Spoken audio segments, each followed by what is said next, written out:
Rabbi shrah li sadri wa yassir li amri datan min lisani yafqahu qawli. Allahumma zidna ilman wa fahman warzuqna bis-shalihin. Allahumma faqihna fid din. Allahumma faqihna fid din. Allahumma faqihna fid din. Shin min bermakna ba'di. Nomor 46. Min bermakna ba'di, fahiya litab'idi.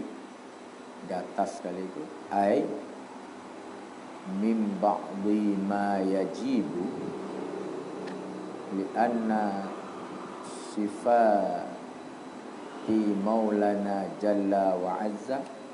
Ya sini 46.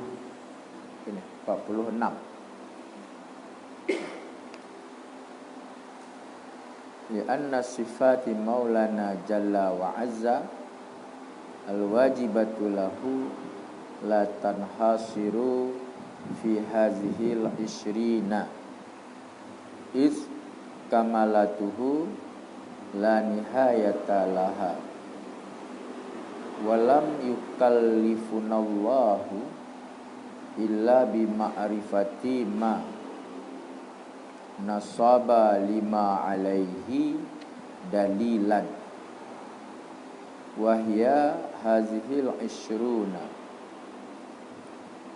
wa tafaddala alaina bi isqatit taklifi bima lam yansib lana alaihi dalilan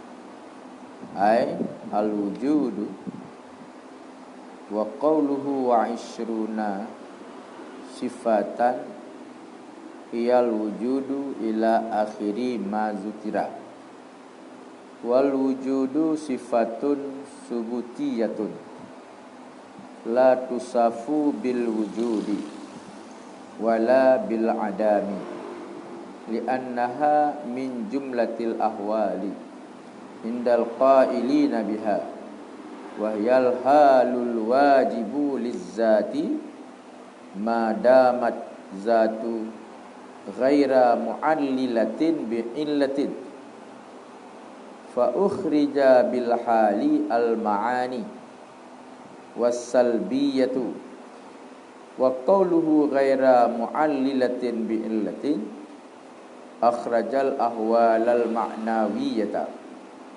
li'annaha tu'allalu bil ma'ani ay talzamuha taqadirun fa innahu mu'allalun bi qiyamil qudrati bizzati wa kaza muridun mu'allalun bi qiyamil iradati ila akhiriha wa ikhtulifa fil wujudi hal hiya nafsu zatil mawjud fala yakunu sifatan ala hadzal qawli wa hadza mazhabu Syekh Abi Hasan al-Asy'ari wa qad tasamaha syekhu fi addihi sifatan li'anna sifata zaidatun 'ala zati la nafsaz zati wa wajhu tawassamuhi annaka taqulu zatullahi mawjudatun fatasifuha bil wujudi lafdan wa qila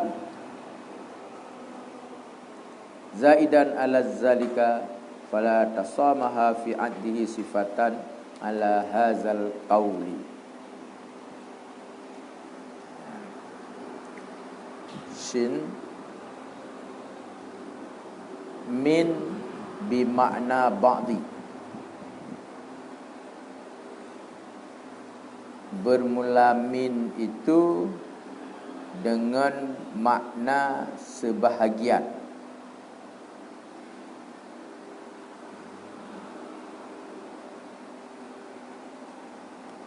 Fahiya litab'idi, maka bermula dianya min itu faedahnya bagi tab'id. Mana tab'id bagi menunjukkan sebahagian. Ai mim ba'di ma yajibu, artinya sebahagian dari sebahagian barang yang wajib ianya barang. Ini kembali kepada nomor 40. Nomor di belakang itu. Ini salah nomor di kitab ni. 35, 42, 43, 44, 45, 40. Ini nomor 45. Famimma yajibu. Kata-kata famimma. Famimma. Mim itu maknanya sebahagian. Maka kalau kita artikan, maka artinya sebahagian barang yang wajib ianya barang. Kenapa diartikan sebahagian daripada sifat-sifat yang wajib? Li'anna sifati maulana jalla wa azza al-wajibati lahu la tanhasiru fi hazil ishrina. Karena bahawa sungguh sifat-sifat maulana, sifat-sifat Allah jalla wa azza al-wajibati lahu, yang wajib ianya sifat baginya Allah, itu tidak terbatas ia di dalam ini 20. Sifat-sifat yang wajib bagi Allah itu tidak terbatas dalam 20, banyak sekali. Antara lain Asmaul Husna-nya 99. Itu Asmaul Husna akan menunjukkan semua kepada sifat-sifat Allah. Banyak, dia bukan 20. Cuma kenapa 20 saja? Masih belum. Iz kamalatuhu la nihayatalah. Karena bermula kesempurnaannya Allah itu tiada penghabisan baginya kesempurnaan. Iz kamalatuhu, karena bermula kesempurnaannya Allah itu tiada penghabisan baginya kesempurnaan. Tentang kesempurnaan Allah ni enggak ada habis-habisnya. Maka berdasarkan enggak ada habis-habisnya, maka tidak mungkinlah Allah hanya bersifat dengan 20 banyak. Tetapi walam yukallifunallahu, dan tidak diberat akan kita oleh Allah. Wala yukallifunallahu, dan tidak diberatkan akan kita oleh Allah illa bima'rifati ma nasaba lana alaihi dalilan, kecuali dengan mengetahui sifat-sifat yang sudah ada bagi kita di atasnya sifat akan dalil. Kecuali dengan mengenal makna sifat-sifat yang sudah ada bagi kita di atasnya sifat akan dalil. Jadi tentang sifat kesempurnaan Allah banyak, tetapi yang wajib kita ketahui hanyalah sifat-sifat yang sudah ada dalil-dalil yang menunjukkan sifat itu bagi Allah untuk kita. Jadi kalau sifat-sifat yang lain yang tidak ada dalil yang menunjukkan bagi itu sifat yang ada pada Allah, maka tidak diwajibkan untuk kita pahami. Sama juga seperti Rasul. Rasul itu kan 313 orang. Jumlah Rasul 313 orang. Tetapi yang wajib kita imani, wajib kita percayai, itu hanya 25. Nah, ini juga sifat Allah itu banyak. Tetapi yang sudah ada bukti dalil yaitu 20. 20. Wahya hadhi 20, dan bermula dianya sifat, yaitu yang sudah ada dalil, yaitu 20 sifat. Jadi dari wujud, qidam, baqa, mukhalafatuhu lil hawadis, itu adalah sifat-sifat yang wajib pada Allah yang sudah dibuktikan, yaitu sudah dinyatakan dengan dalil.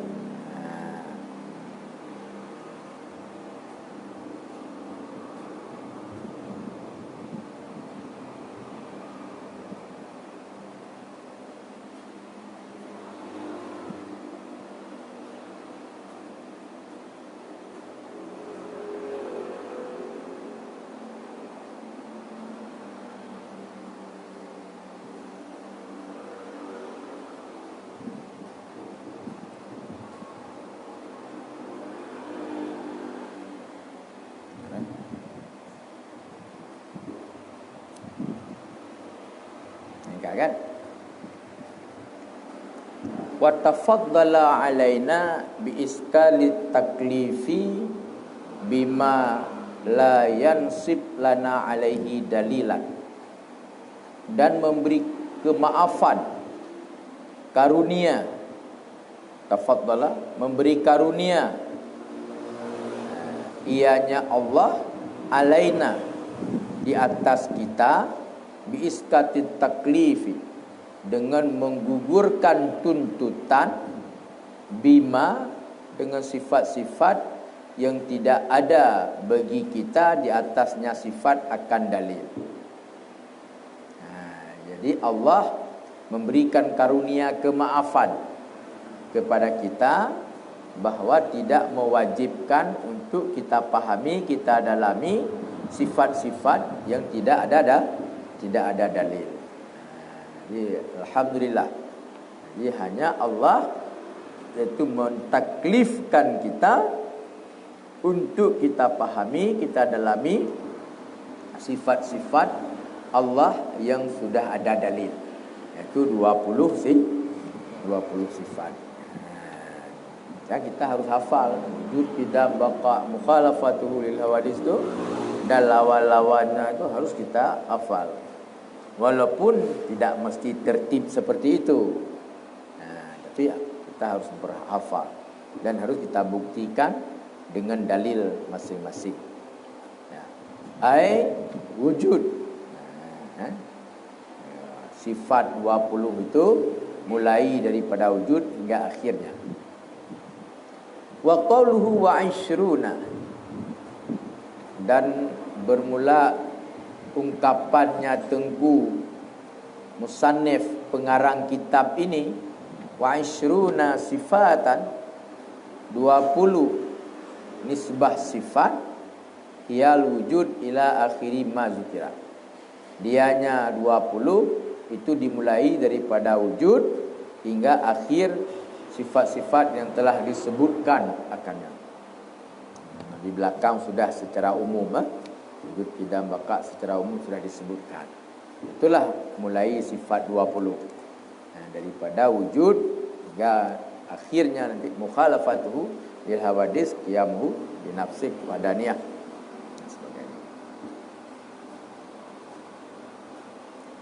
Itu tadi penjelasan tentang mimma,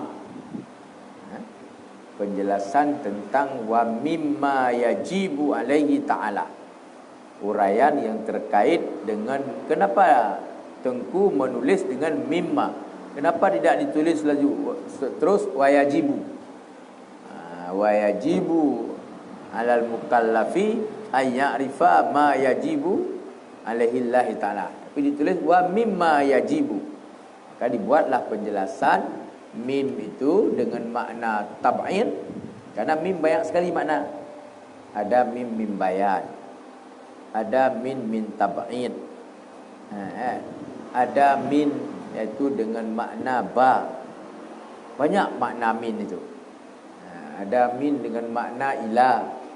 Maka karena dia banyak maknanya, Di sini harus dibuat penjelasan dari sekian banyaknya yang di sini apa yang dimaksudkan. Maka di sini yang dimaksudkan min bimakna ba'di.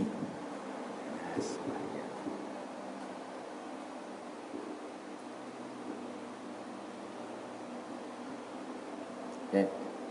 Ini baru masuk. Baru masuk penjelasan, yaitu sifat yang pertama yang wajib pada Allah, wujud di belakang. Wujud itu apa?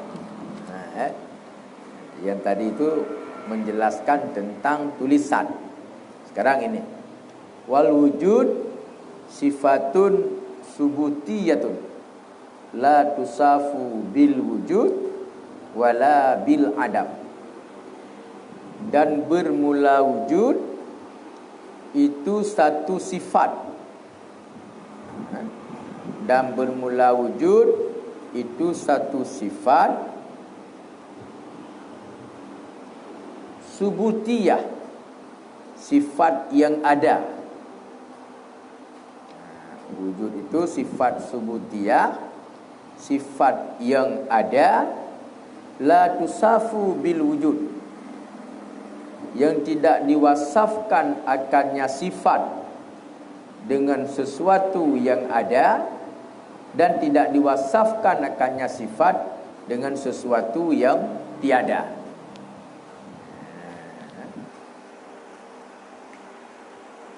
Jadi wujud dalam satu penjelasan ini, jadi dia sifat ada.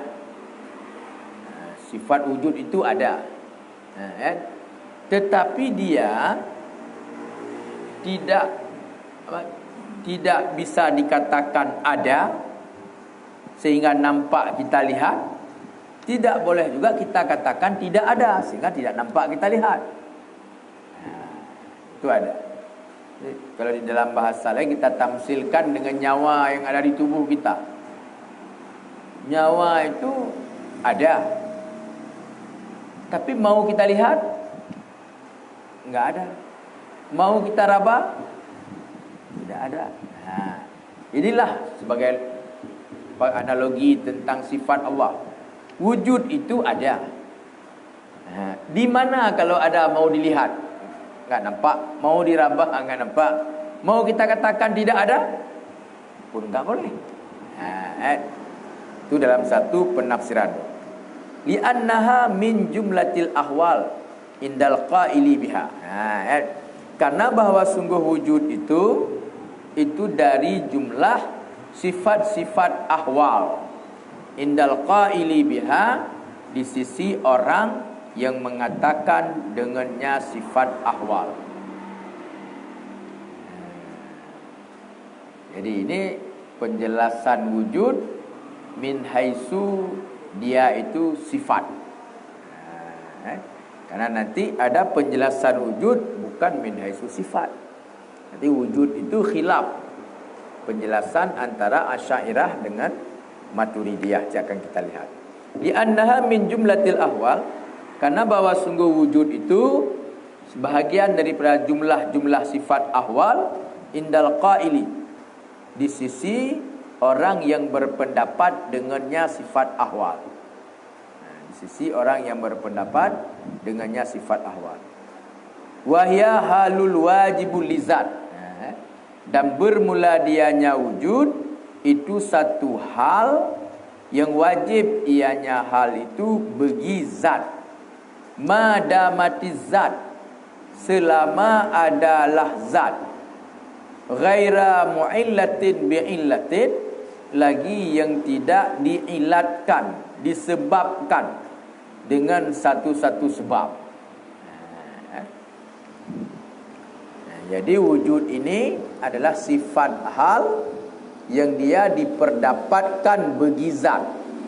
Selama ada zat, maka adalah sifat wujud itu, yang keberadaan dia itu tidak terkait dengan keberadaan yang lain. Makna ghaira mu'illatin bi'illatin, dia ada dengan sendirinya.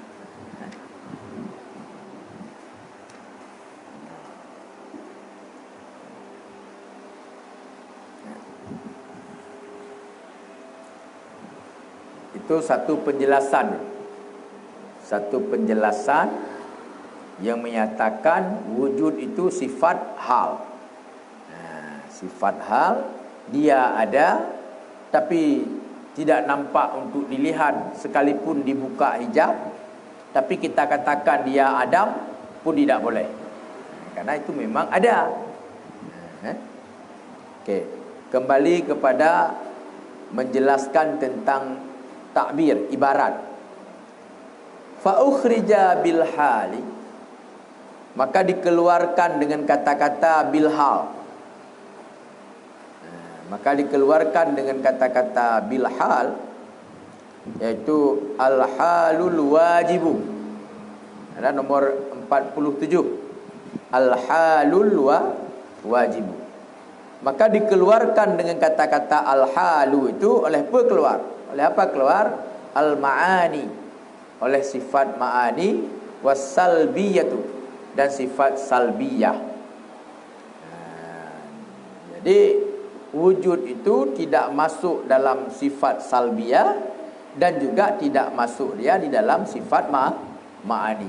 Tapi dia satu sifat hal yang tersendiri dia. Di luar sifat ma'ani dan juga di luar sifat salbiyah.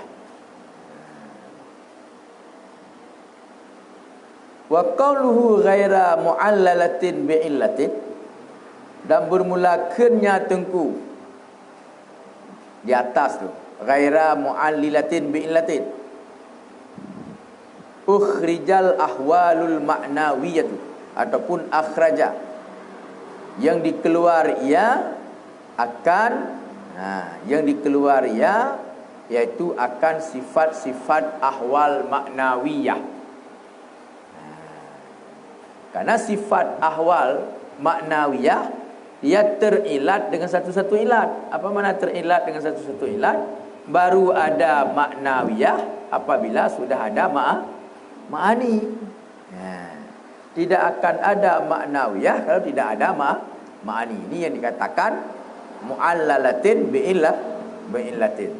Jadi wujud itu satu sifat hal, yaitu yang wujud dengan sendirinya, tidak terkait dengan hal-hal yang lain.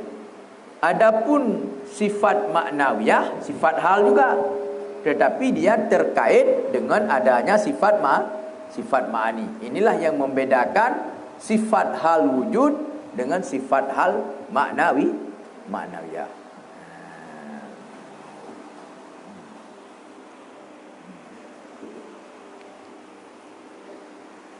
Apa makna li'annaha tu'allalu bil ma'ani? Karena bahawa sungguhnya sifat maknawiyah itu diilatkan akannya sifat maknawiyahnya dengan ma'ani. Apa makna diilatkan dengan sifat ma'ani? Talzamha, artinya dipemesti ianya sifat ma'ani akannya sifat maknawiyah. Makna talzamuha, dimestikan ianya sifat maknawiyah akannya sifat ma'ani. Jadi tidak akan pernah ada sifat maknawiyah kalau tidak ada sifat ma'ani.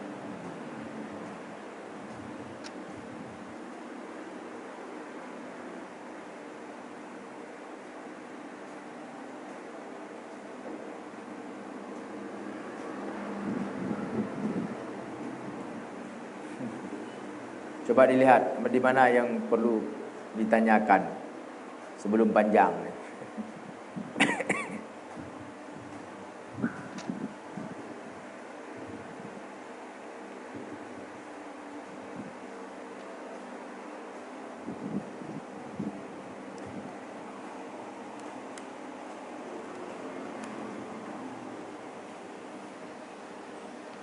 Yang susah kitab Arab ini, selain daripada penjelasan apa yang kita bicarakan, ya ada hal-hal yang dibuat penjelasan terkait dengan kalimat.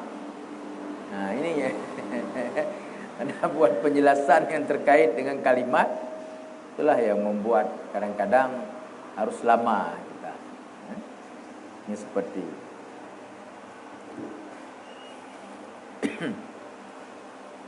Contohnya kaqadirun. Kaqadirun itu sifat maknawiyah. Fa innahu mu'allalun bi qiyamil qudrati bizzat.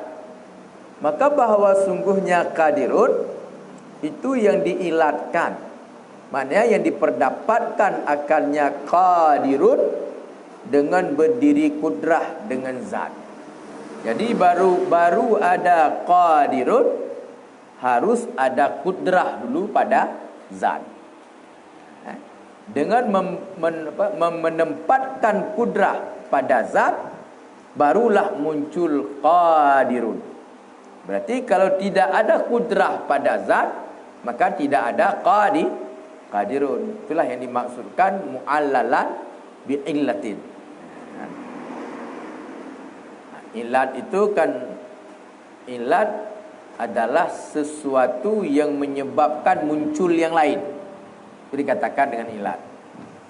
Misalnya, kenapa saya berdiri? Karena antum datang. Saya berdiri karena antum datang. Ini ilat namanya. Jadi saya berdiri bersebab dengan antum yang datang, baru saya berdiri. Ini ilat yang seperti ini. Jadi seperti ini juga di sini. Baru ada kaunuhu qadiran apabila sudah ada kudrah. Jadi baru ada kaunuhu qadiran apabila sudah ada kudrah pada zat.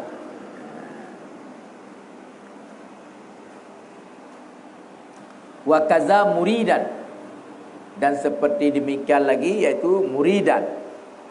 Mu'allalun bi qiyamil iradati, itu yang diilatkan dengan bertempat iradah dengan zat, ila akhiriha, hingga akhirnya sifat maknawiyah.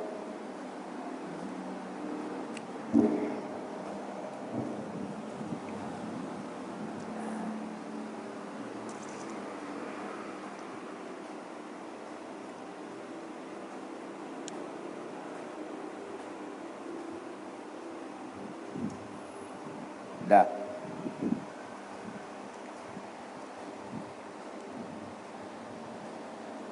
Waktu lifa fil wujud, dan terjadi perbedaanlah para ulama yaitu pada penjelasan wujud. Waktu lifa fil wujud, dan terjadilah perbedaan pandangan ulama Ahlus Sunnah wal Jamaah fil wujud, pada membuat penjelasan tentang wujud. Jangan kita bilang sifat. Pada membuat penjelasan tentang wujud.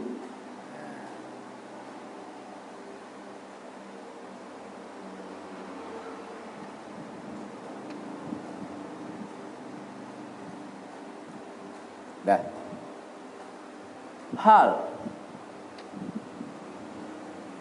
huwa nafsu zat maujud, adakah bermula dianya wujud itu diri zat yang maujud? Pertanyaannya, hal adakah bermula dianya wujud itu diri zat yang maujud? Kalau kita menempatkan makna wujud diri zat, maka wujud itu bukan sifat. Tapi kalau berdasarkan penjelasan di belakang bahwa wujud itu sifat, inilah yang akan dibuat penjelasan di sini. Oleh karena dia itu, kalau kita katakan diri zat, fala yakunu sifatan ala hazal qauli, maka tidak ada ianya wujud itu sifat berdasarkan pendapat yang menyatakan wujud itu diri zat. Fala yakunu sifatan ala hazal qauli, maka tidak ada ianya wujud itu sifat ala hazal qauli, di atas ini pendapat yang menyatakan bahwa wujud itu adalah diri zat. Jadi kalau kita berpendapat wujud itu diri zat, maka tinggal sifat 19. Tidak lagi 20. Karena tadi kita hafal 20 termasuk dengan wujud kita hitung sebagai sifat. Tapi kalau kita berpendapat wujud itu diri zat, maka sifat yang wajib pada Allah tinggal 19. Dan itu masih dalam perbedaan yang tidak keluar daripada tariqah Ahlus Sunnah wal Jamaah Asy'ariyah dan Maturidiyah. Masih di jalur yang tepat. Wa hadza mazhabu Syekh Abi Hasan Asy'ari. Dan bermula ini itu pendapat Syekh Abi Hasan Al-Asy'ari.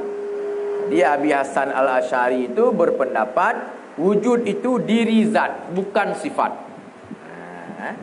Wujud itu diri zat, bukan sifat.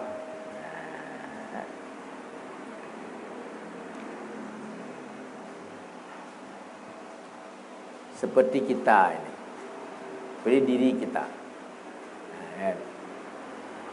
Kalau wujud kita, wujud kita itu yang sangat jelas kan zat ini, tubuh kita yang sudah ada ini, itulah yang makna dengan wujud. Jadi bukan ada sifat lain yang menempati pada zat. Itu kalau menurut pendapat Asy'ari. Okey. Wa qad tasamaha syaikhu. Dan sungguh membuat majad oleh Tunku Syekh Hasan Asy'ari pada menghitungnya wujud fi addihi, pada menghitungnya wujud sifatan akan sifat. Jadi dalam bahasa Tunku Hasan Asy'ari, beliau juga bahasa kesehariannya wujud itu sifat dalam bahasa sehariannya, tetapi itu bukan sifat yang sebenarnya, tapi sifat dengan makna zat. Tasamuh itu kan majaz. Jadi tulis seperti ini maksud seperti lain, kan itu majaz. Majaz itu bahasa yang bukan seperti makna asli. Itu majaz. Ra'aitu asadan fil hamam. Aku lihat singa di kamar mandi. Kan kata-kata kamar mandi menunjukkan itu bukan singa yang asli. Mana mungkin singa di kamar mandi yang asli? Itu menunjukkan bahwa bahasa majaz. Dan banyak itu bahasa majaz.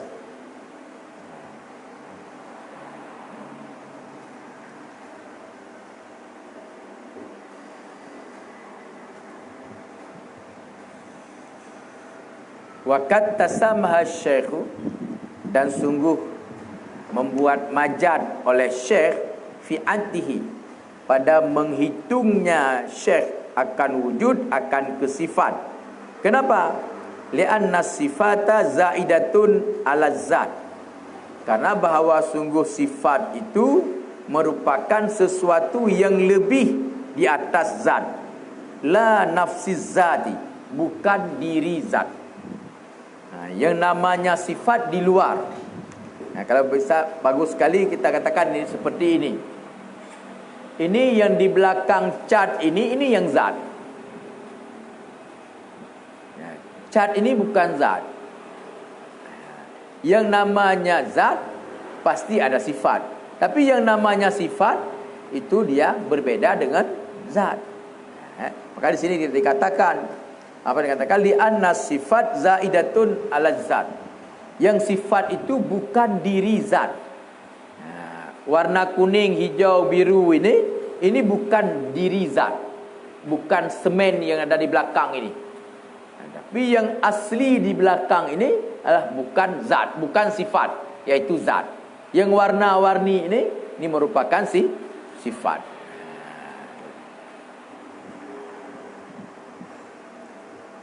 Wa wajhut tasamuhi, dan bermula argumen tasamuh, alasan majaz, annaka taqulu, akan bahawa sungguh engkau berkata, zatullahi maujudatun. Bermula zat Allah Ta'ala itu maujud. Fatasifuha bil wujudi lafdan. Maka engkau wasaf, engkau sifat akan zatnya Allah Ta'alanya dengan wujud lafdan pada ucapan.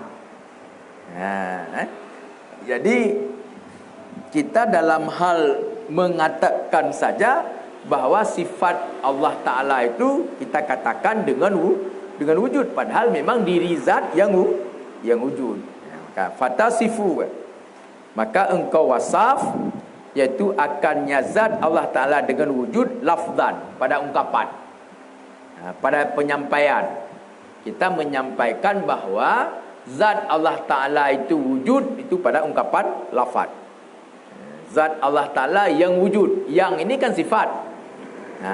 Itu hanya pada ungkapan. Adapun pada hakikat adalah wujud itu bukan sifat, tapi wujud itu diri zat. Kadang-kadang disebutkan di sini lafzat, pada lafaz, pada ungkapan. Biasalah dalam bahasa itu kita menggunakan majaz, tetapi di dalam pemaknaan itu bukan majaz. Waqila, dan dikatakan orang, zaidun ala zat, dianya wujud itu yang lebih ya di atas zat. Fala tasamaha fi antihi sifatan ala hazal qawli, maka tidak terjadi majaz pada menghitungnya wujud akan kesifat ala hazal qawli, di atas ini pendapat. Pendapat ulama yang mengatakan bahawa wujud itu di luar zat, maka tepatlah orang itu mengatakan wujud itu sebagai sifat. Jadi terjadi perbedaan antara Asy'ari dengan Maturidi. Kalau Asy'ari mengatakan wujud itu diri zat, kalau Asy'ari mengatakan itu wujud itu diri zat, kalau Maturidi mengatakan bahawa wujud itu sifat hal. Sifat hal yang bertempat pada wujud. Kullama wujida zat wujidal sifat wujud. Tiap kali kita temukan zat, maka kita temukan yang di mana di situ ada sifat wujud. Dua perbedaan penafsiran tentang wujud ni masih masuk dalam kategori, yaitu perbedaan yang di dalam bingkai Ahlus Sunnah wal Jamaah, Asy'ariyah dan Maturidiyah.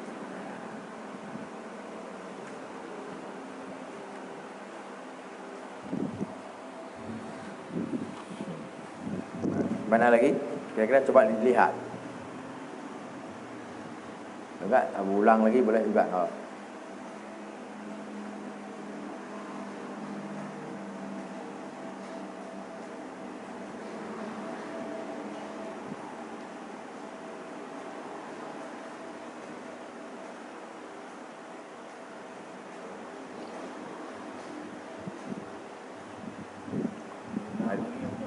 Mana? Wakat. Oh ya.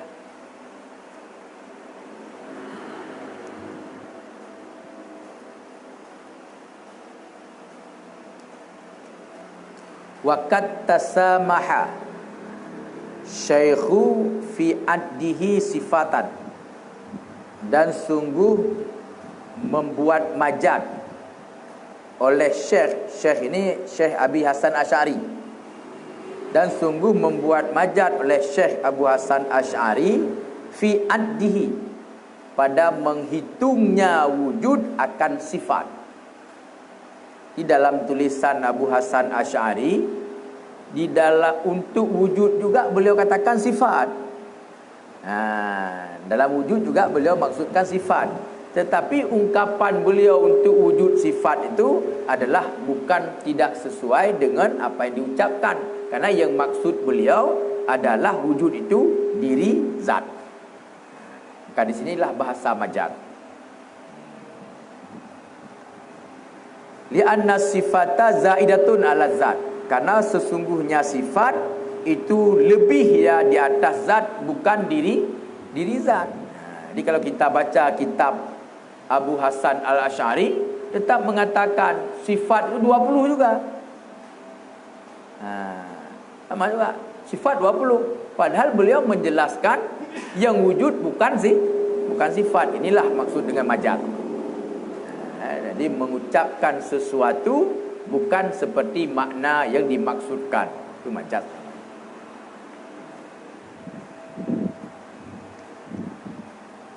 Kita akan sering mengatakan, kemana kamu pergi? Mau masak nasi. Mana nasi yang dimasak? Yang dimasak kan beras. Tapi ungkapan kita apa? Mau masak nasi. Itu majaz. Majaz. Karena bukan nasi lagi yang kita masak, beras. Tapi kita bilanglah masak nasi. Lain lagi. Apa? Misalnya tangan kita ini kena najis.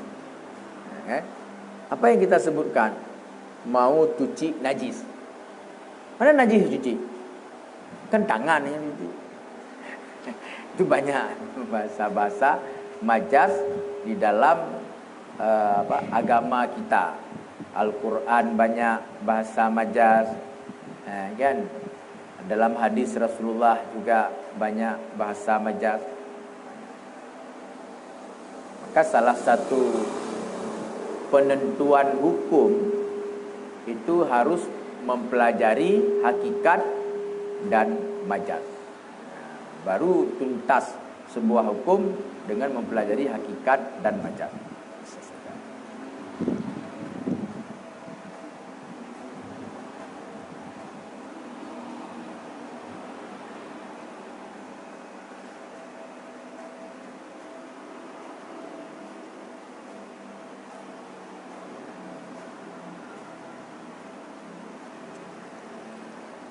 Mana lagi?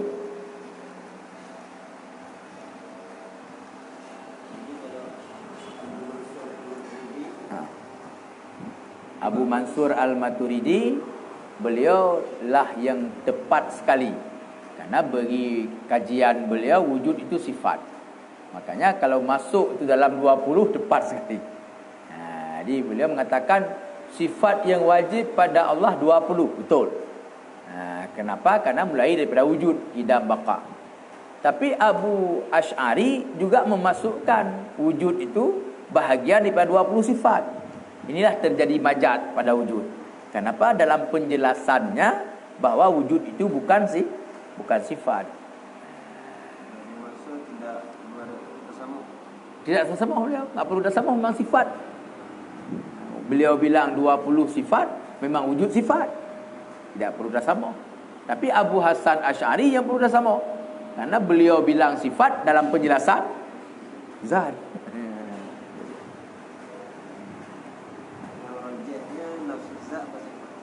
Kedua-dua sama. Kedua-dua masuk di dalam Ahlus Sunnah wal Jamaah. Dan tidak ada yang rajih di antara dua ini.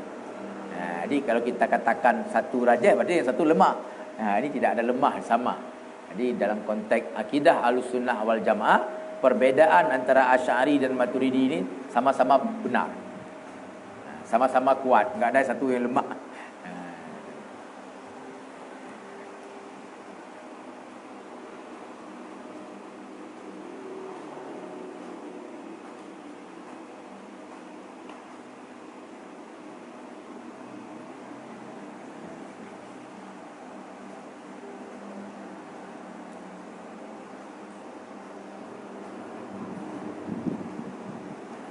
Jadi nanti ke depan, pada waktu kita membicarakan nanti yang mustahil pada Allah, lawan daripada wujud, maka ini akan terbawa juga dalam pembahasan mustahil nanti.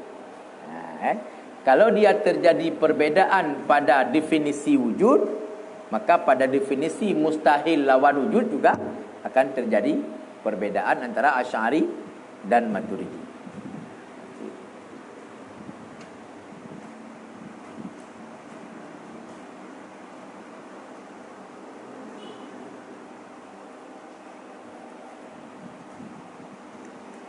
Cuman yang perlu kita tanya lagi apa ni? Ini kalau berbicara tentang takbir, kenapa tidak ditulis majaza langsung? Kenapa diibarat dengan tasamaha? Yang kita artikan dengan majaz. Padahal ada bahasa sendiri yang maknanya majazun terus. Kenapa Tengku ditulis di sini waqad tasamaha? Kenapa enggak waqad tajawaza dengan bahasa sendiri? Kan? Karena terjadi perbedaan. Apa terjadi perbedaan? Di sini tidak ada alaqah. Setiap majaz itu ada alaqah, ada karina. Di sini enggak ada. Jadi makanya ditulislah. Jadi perbedaan antara kata-kata majazun dengan kata-kata tasamaha, yaitu pada proses untuk terjadi majaz itu. Jadi kalau majazun itu pasti ada alaqah. Dan pasti ada alaqah dan ada karina. Seperti tadi kita berikan contoh, Ra'aitu asadan fil hamam. Aku lihat singa di dalam kamar mandi. Itu dua tadi harus ada, alaqahnya harus ada. Yang kedua, karinah juga harus ada. Alaqah apa? Hubungan antara orang dengan singa. Hubungannya apa? Sama-sama berani. Sudah ada. Berarti seseorang itu sudah bisa kita isbatkan dia seperti singa karena ada alaqah di segi berani. Tapi kan belum tentu, walaupun sudah ada alaqah, belum tentu bahwa itu untuk orang. Nah, bisa saja kita katakan Ra'aitu asadan, aku lihat akan singa, benar-benar singa di kebun binatang. Kita lihat betul-betul singa. Walaupun ini sudah kita maksudkan orang, jadi belum tentu tertentu kepada orang. Maka tambahlah karinah satu lagi, fil hamam, dalam kamar mandi. Kata-kata fil hamam menunjukkan asadan tadi bukan lagi yang di dalam hutan, tapi kawan kita yang berani. Di sini tidak ada ini. Di sini tidak ada.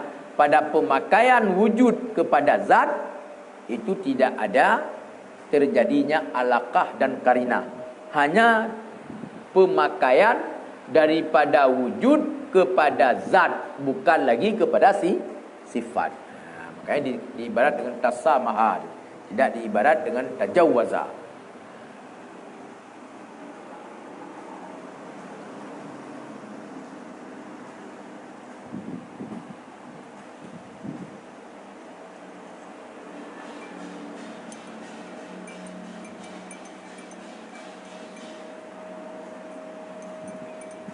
Kopi dulu sikit, jangan di luar.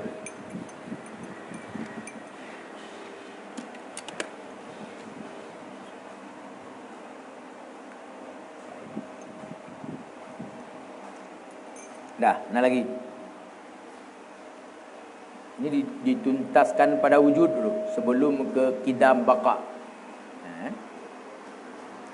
Karena ini kita bukan ngaji orang kampung lah kan.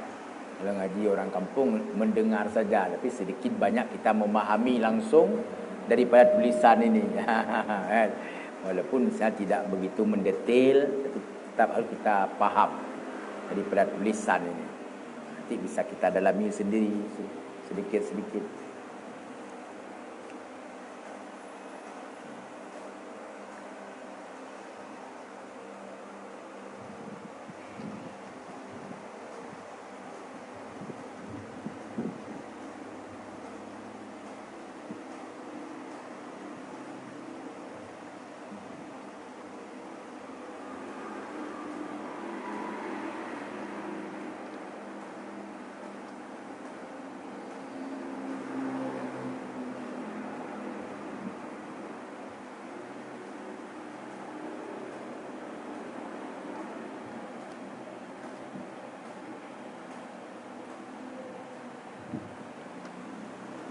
Ada bahasa Arab yang lain antara taksir dengan talazum itu beda. Antara taksir dengan talazum itu beda. Kalau taksir seperti gula ini memaniskan air. Seperti gula ini mempengaruhi air jadi manis. Itu taksir namanya. Itu taksir. Tapi kalau talazum bukan seperti itu. Bukan taksir, bukan merubah, bukan mempengaruhi. Tapi apa? Dengan sebab ada dia ini, di sini ada juga yang seperti ini. Tapi bukan ini yang mempengaruhi ini. Beda dia. Antara kudrah dengan iradah. Antara kudrah dengan kaunuhu qadirun. Itu bukan kudrah melahirkan qadirun. Kalau kudrah melahirkan qadirun, itu taksir namanya. Seperti kita dilahirkan oleh ayah, oleh ibu kita, itu taksir. Ini bukan. Kudrah ini bukan melahirkan qadirun. Kudrah satu sifat tersendiri, qadirun satu sifat tersendiri. Tapi lazim duanya.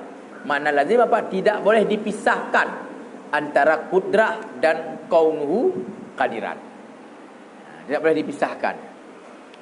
Tapi kalau kopi tadi dengan gula bisa dipisahkan. Gula di tempat lain, kopi di tempat lain. Karena ini pahit, kita taruh gula, maka mentaksirlah dia kepada kopi itu jadi manis. Tapi antara kudrah dengan qadirun, itu qadirun itu bukan dilahirkan oleh kudrah. Bukan. Makanya di sini diibarat dengan talzamu, talzamuha. Jadi bukan diibarat dengan taksiruha. Bukan ditulis dengan taksiruha. Diibarat dengan talzamuha. Lazim itu tidak boleh dipisahkan, tapi bukan antara ada dengan tidak. Malam dengan siang. Malam bukan dilahirkan oleh siang, siang bukan dilahirkan oleh malam. Tapi antara malam dengan siang enggak boleh dipisahkan. Dia pasti ada. Kalau enggak malam, siang. Kalau enggak siang, malam. Tapi salah satu bukan dilahirkan oleh yang lain. Berbeda seperti kita. Kita antara kita dengan orang tua itu berbeda. Beda.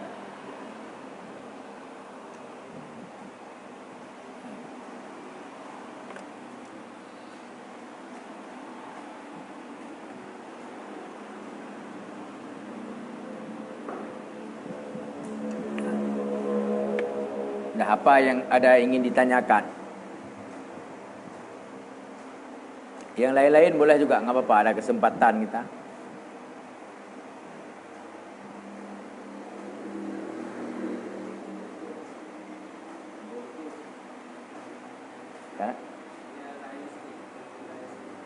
Ya.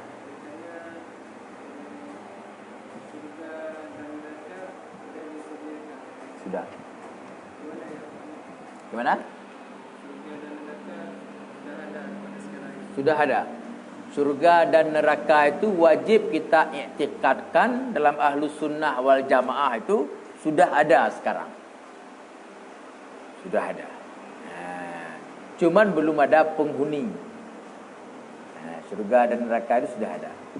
Jadi kalau kita mempelajari ilmu astronomi itu logika kepada sudah ada surga dan neraka dekat. Kenapa? Karena planet ini banyak sekali. Planet ini banyak sekali. Dan dunia ini kecil. Ada lagi yang lebih besar. Karena dalam ilmu astronomi itu didapatkan ada planet yang khusus seperti api. Api saja dia. Ada planet yang es. Es saja ditemukan. Jadi ribuan benda-benda langit ini, benda-benda alam ini yang lebih besar daripada dunia ini dan sebagainya. Makanya di situ masuklah logika sudah ada. Itu hanya untuk mendekatkan kan, tapi bukan yang terlihat itu surga, bukan yang terlihat itu neraka. Biasa. Salah satu nampak bagi kita dengan mempelajari ilmu astronomi itu, bahawa kekuasaan Allah ini, planet bumi ini, dia beriring-iringan dengan planet yang lain, jauhnya hanya satu jari pisahnya, tapi tidak pernah beradu. Itu para pakar astronomi yang menceritakan ke kita. Jadi planet bumi ini berputar, dia bergerak, dia beriring-iringan dengan planet yang lain, jauhnya terpisah hanya satu jari tangan, tapi tidak pernah bersinggungan. Ini menunjukkan bahawa apa? Ada zat yang mengatur ini. Ada zat yang mengatur agar ini tidak bersinggungan. Itulah Allah Subhanahu wa taala. Dari pertanyaan itu ada pertanyaan lain lagi. Pertanyaan lagi apa? Rasulullah itu kan pada waktu beliau melakukan Isra dan Mi'raj itu kan dinampakkan. Dinampakkan bahawa ahli-ahli syurga, ahli-ahli neraka dengan bermodel-model banyak. Itu dijelaskan oleh para ulama, penampakan itu duplikat, bukan asli.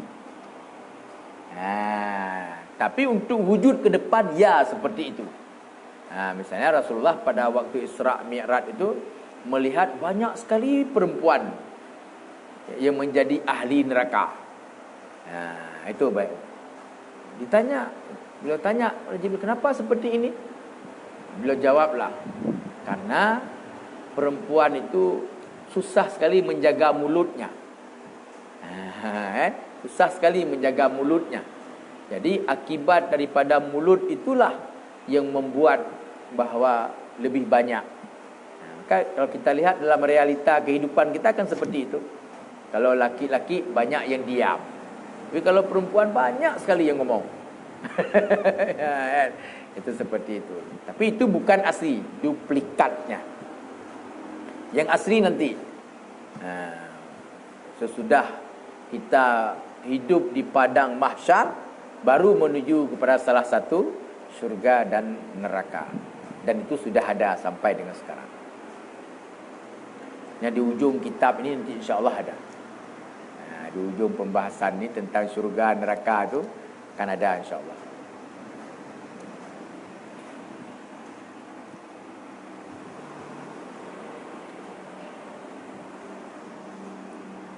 Ada teman-teman dari JIL, jaringan Islam liberal itu kalau dulu kan Mu'tazilah. Kalau dulu pada awal-awal perkembangan Islam itu Mu'tazilah, tapi sekarang tidak lagi ada lagi Mu'tazilah, sudah terwakili pada teman-teman yang JIL dan sebagainya. Itu mereka berpendapat bahawa sesudah semua orang dimasukkan ke syurga dan masuk ke neraka, sesudah itu nanti dikeluarkan lagi semuanya, hidup lagi seperti di dunia ini, gabung antara orang baik dengan orang yang tidak baik. Itu tidak ada. Yang i'tikad kita, siapapun yang masuk syurga itu sudah abadan abadin, enggak akan pernah keluar lagi di sana. Kalau yang masuk neraka dua. Kalau itu orang beriman, karena dosa-dosanya sesudah diazab di dalam neraka, nanti dikeluarkan baru dimasukkan ke syurga.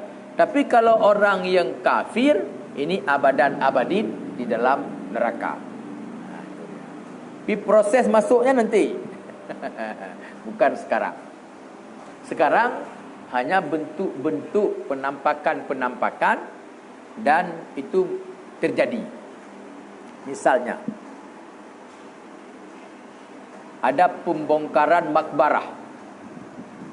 Pembongkaran makbarah itu berbeda antara satu jenazah dengan jenazah yang lain. Kadang satu jenazah sudah hangus, di samping itu masih bagus. Ini kan menunjukkan bahwa ada proses di alam kubur itu. Kalau nggak ada proses, sama semua kan? Antara orang yang meninggal pada tanggal yang sama, tahun yang sama, sebab yang sama, berarti kan tetap sama prosesnya. Tapi tidak. Tidak ada. Ini contoh lagi orang tsunami. Orang tsunami ini sampai dengan bulan-bulan yang lalu ditemukan jenazahnya, masih utuh sebagian. Masih utuh. Pakaian-pakaiannya masih utuh. Keluarga masih bisa mengenali. Lalu udah berapa tahun? Tapi sebagiannya udah nggak ada lagi. Sebagian udah hancur, tinggal tulang-tulang sebagian. Tapi sebagian masih utuh, kayak baru dikebumikan dulu. Masih dalam keadaan tersenyum lah seperti itu, utuh seperti biasa. Baru kayak kemarin meninggal. Ini kan menunjukkan bahwa ada perbedaan di alam itu antara satu dengan yang lainnya.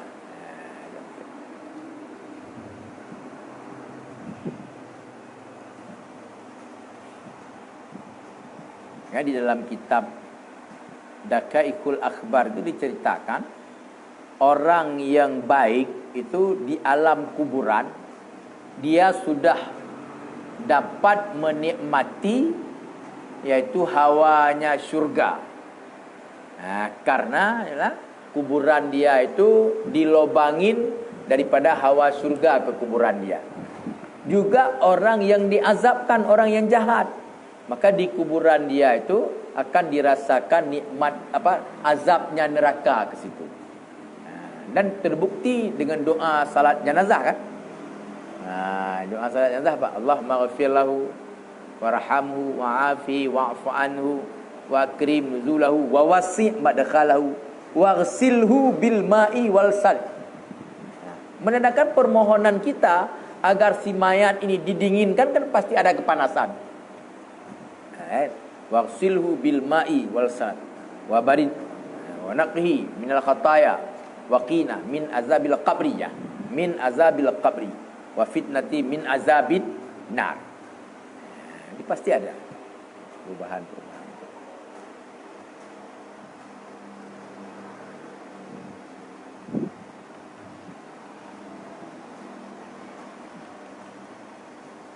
Sekarang sudah sering dapat jenazah itu. Kenapa?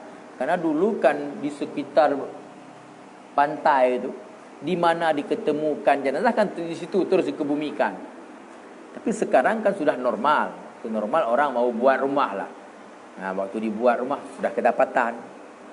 Nah, di daerah-daerah yang dulu tidak dibuat rumah, sekarang sudah dibuat rumah. Kebetulan di situ ada mayat terus dikebumikan terus oleh orang kan.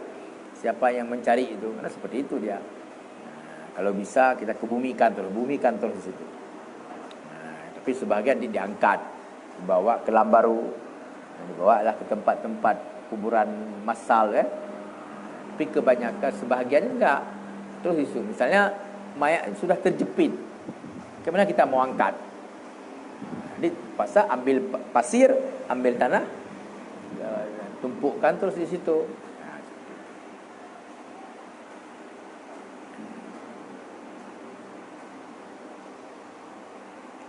Dan itu kalau kita kebumikan walaupun dalam kondisi darurat pada tanah orang, kalau orang tidak izinkan wajib gali kembali hukumnya. Misalnya dulu kan ditanam terus di tempat kuburan tanah-tanah orang. Sekarang si pemilik rumah itu, si pemilik tanah sudah butuh dia untuk menggunakan itu. Padahal sudah ada kuburan itu. Keluarga itu wajib menggali kembali, memindahkan ke tempat yang lain. Wajib.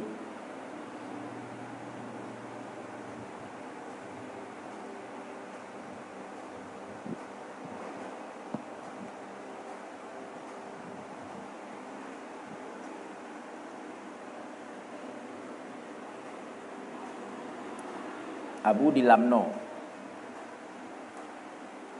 satu nenek itu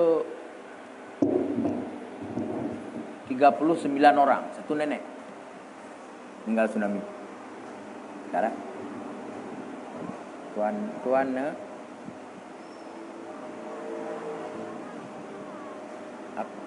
apa?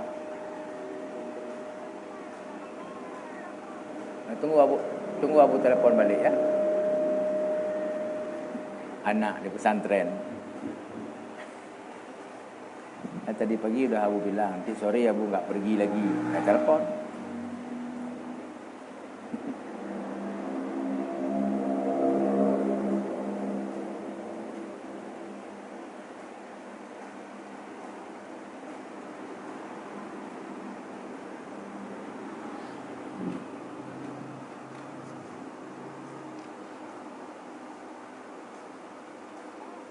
Ada apa nak?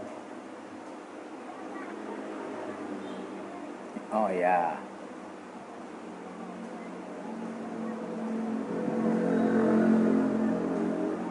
Apa? Okey. Ya.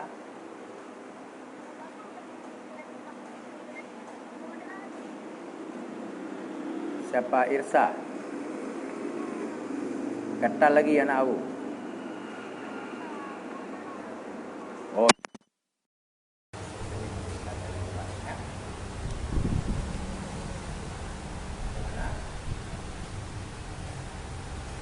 Nanti juga. Bagaimana maunya Irsa?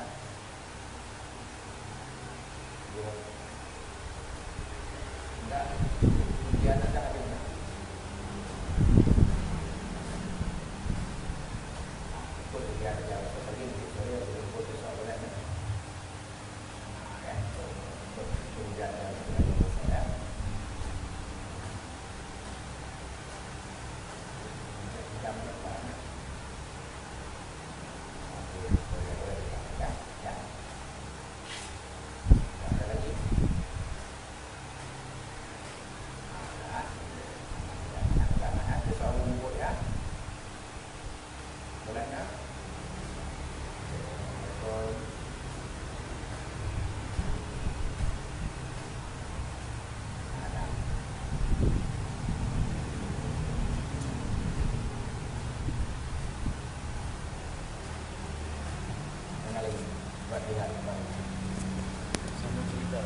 Nah? Oh, sambung cerita. Cerita udah ada pariwara. Orang meninggal dulu Dulu kan proses orang yang meninggal di mana-mana. Di mana-mana. Kita pergi 1 meter pasti dapat jenazah. Di mana-mana. Jadi orang tidak takut lagi. Kemana-mana kita dapatkan jenazah. Itu khususnya seminggu pertama tu. Seminggu pertama. Seminggu pertama tu kan pertolongan belum begitu dahsyat masuk. Alat-alat berat belum ada. Dan disitulah kita melihat bayangan neraka, bayangan hari akhirat besok. Kita enggak bisa bantu. Orang yang terjepit minta tolong, ke mana kita bantu? Seorang istri terjepit misalnya di bawah reruntuhan, dilihat oleh suaminya, ke mana mau bantu? Suaminya juga dah luka-luka. Nah, bisa. Itu seminggu tu hal yang sangat luar biasa. Setelah itu baru ada alat bantuan untuk kalau evakuasi mayat itu kan lama sekali. Makanya kadang-kadang dikebumikan di mana tempat di situ terus. Kan terus. Saya ketemu di kebun orang, di kebun enggak ada tahu di mana lagi. Pokoknya dikebumikan itu dulu. Nah, sekarang sudah normal. Maka ada orang ingin buat rumah. Makanya hukum fikih itu kita sebagai saudara dari si jenazah itu, kalau kita kenalin, itu wajib kita gali kembali. Kita pindah ke tempat lain. Kalau si pemilik tanah tidak mengizinkan, dan kita pindah. Dan memang kadang-kadang bukan tidak diizinkan, memang itu tanah yang ada. Ingin buat rumah, Ke mana mau diizinkan. Nah, tapi kalau jenazah ini bisa kita pindah ke tempat lain, di tempat yang normal. Sudah dilakukan. Nah, dia Abu Ilamno. Itu saudara Abu itu 39 orang, satu nenek. Satu nenek itu. Jadi ada adik mama, ada ponakan mama. Itu satu orang tu sudah satu nenek, bukan nyebrang ke nenek, adik nenek, bukan, satu nenek. Nah, jadi mama saya punya saudara 5. Nah, punya saudara 5.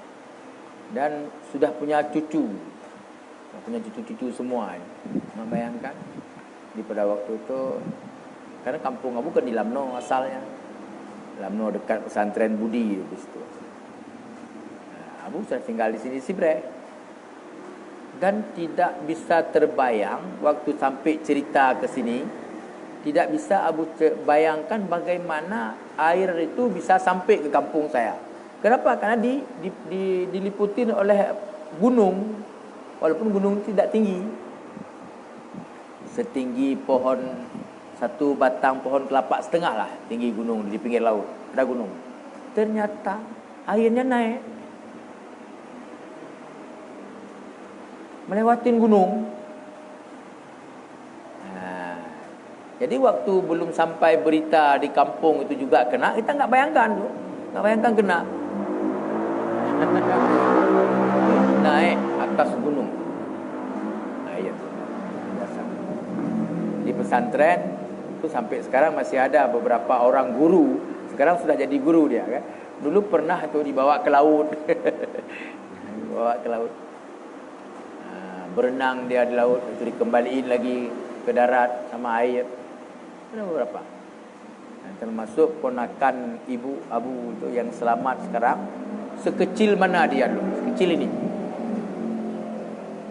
Selamat. Sekarang udah 21 tahun. Selamat. Itu dia tenggelam. Dia ceritakan. Nah, tapi orang tua lakinya selamat juga pada waktu itu. Ketemulah sama orang yang ketemukan. Tapi itulah peristiwa itu luar biasa, dahsyat. Abu di sini. Abu di Sibre. Enggak dapat info. Mana ada info lagi ke sana? Enggak ada info. Hari ke-9 baru Abu pulang. Nah, tapi sudah ada berita orang dari Lamno pakai bot kecil datang ke sini. Baru kita tahu bahwa di Lamno juga musibah. Hari ke-9 baru Abu pulang ke sana menggunakan helikopter teman-teman dari Antam. Antam itu perusahaan emas. Ya, markasnya di Belang Bintang. Kita pulang. Jadi waktu tsunami itu bisa berdiri helikopter tu di depan rumah Abu tu bisa berdiri kerana ada jalan.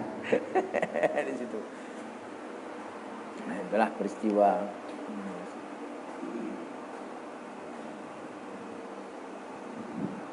Di sebahagian kita temukan jenazahnya, sebahagian tak tahu di mana. Mana? 39 kalau saya. Keluarga satu nenek itu 39. Sebahagiannya kita temukan. Tapi alhamdulillah pasca tsunami itu semua dunia itu memprediksi Aceh ni akan muncul penyakit dari banyak sekali manyat. Nah, sehingga mau di fogging. Tetapi sampai dengan sekarang penyakit yang mewabah yang dianggap karena banyak mayat berserakan itu insya-Allah sampai sekarang tidak terjadi. Nah, ini salah satu bentuk bahwa menunjukkan bahwa itu bukan bala, cobaan. Nah, karena beda di antara bala dengan cobaan. Musibatun itu ada 3 makna. Ada musibatun itu dengan dimaknai dengan bala. Ada musibatun itu dimaknai yaitu dengan azab. Nah, semua musibah. Kata-kata musibah itu di dalam Al-Quran ada 75 kali disebutkan. Masalah Abu. Ada 75 kali kata-kata musibah dalam Al-Quran. Pemaknaan musibah ini ada yang dimaknai dengan cobaan, ada yang dimaknai iaitu dengan azab, dengan bala. Bedanya mana? Kalau cobaan itu akan menimpa hamba-hamba Allah yang beriman, itu cobaan. Kalau bala, itu musibah yang dimaknai dengan bala itu adalah azab Allah karena terkait dengan kejahatan. Itu dia. Makanya kalau misalnya yang kemarin tsunami itu kita anggap itu bala, bukan. Kenapa bukan bala? Karena kalau kita lihat kejahatan yang ada di Aceh ini jauh lebih jahat di Medan. Jauh lebih jahat di Medan, jauh lebih jahat di Jakarta, jauh lebih jahat di Bali. Tapi ternyata kan tidak diberikan di sana, diberikan di Aceh. Dan makanya kita mengatakan bahwa tsunami kemarin itu adalah ujian. Dan terbuktinya apa? Tidak ada orang Aceh yang stres. Ada satu pun nggak ada yang stres. Bayangkan, itu ada Kubar yang tinggal di pesantren Labu, yang menjadi wakil Labu di pesantren Abi Munawar. Itu beliau 7 orang anak, 1 isteri hilang. Beliau mulai dari nol kembali. Ini biasa. Dicari. Pada waktu itu cari, beliau pergi ke mana-mana, beliau pergi di mana tempat penampungan, beliau cari anaknya, cari istrinya. Itu beliau tinggal dekat Ulela. Di Ulela itu. 7 anak 6, istrinya 1. Dan itu hampir rata-rata kan 3, 4, 5. Ya, alhamdulillah tadi tidak ada yang stres, tidak ada yang gila. Kenapa? Karena tadi kita punya keimanan yang mempercayai tentang qada dan kadar, ketentuan daripada Allah Subhanahu wa taala. Dan ini yang tidak ditemukan di daerah-daerah lain di dunia ini yang musibah kalau bukan di daerah yang muslim. Di Jepang banyak orang bunuh diri. Sesudah itu banyak, kita tidak. Kepenting sekali adalah keimanan kita. Nilai-nilai keimanan sangat penting. Kita bisa menerima apa adanya, enggak stres. Allah yang memberikan, Allah yang mengambil. Cara Allah mengambil kan, kadang-kadang seperti itu. Yang bala itu apa? Bala. Yang terkait dengan apa? Bala terkait dengan maksiat.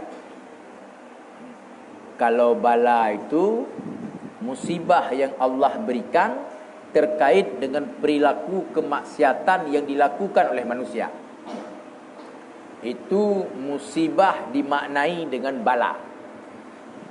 Musibah yang dimaknai dengan cobaan adalah Allah berikan kepada orang-orang Islam sebagai bentuk ujian. Makanya Aceh diberikan ini tsunami, sudah itu NTB, daerah-daerah yang kuat keislamannya sedikit ketimbang dengan daerah yang lain. Kita alhamdulillah aman.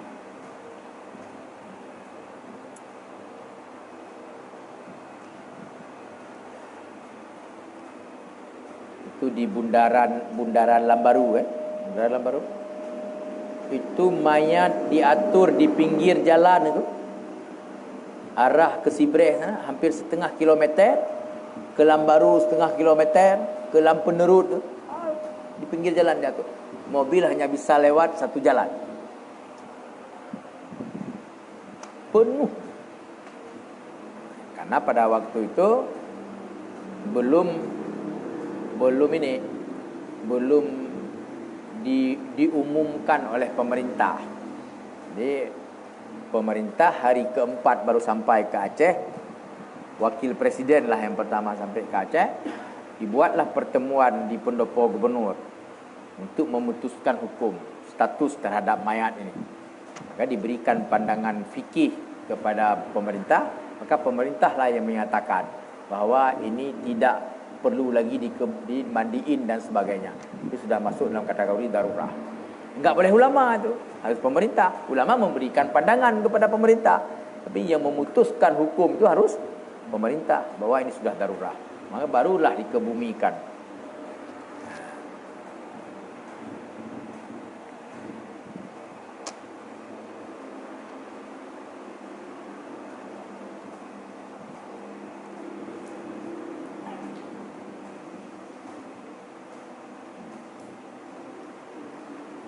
Dah.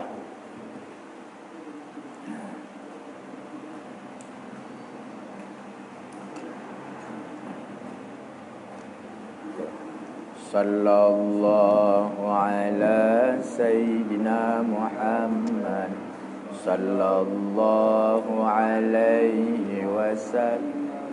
Sallallahu ala sayyidina Muhammad sallallahu alaihi wasallam. Sallallahu ala sayyidina Muhammad. Ya Rabbi salli alaihi wasallim.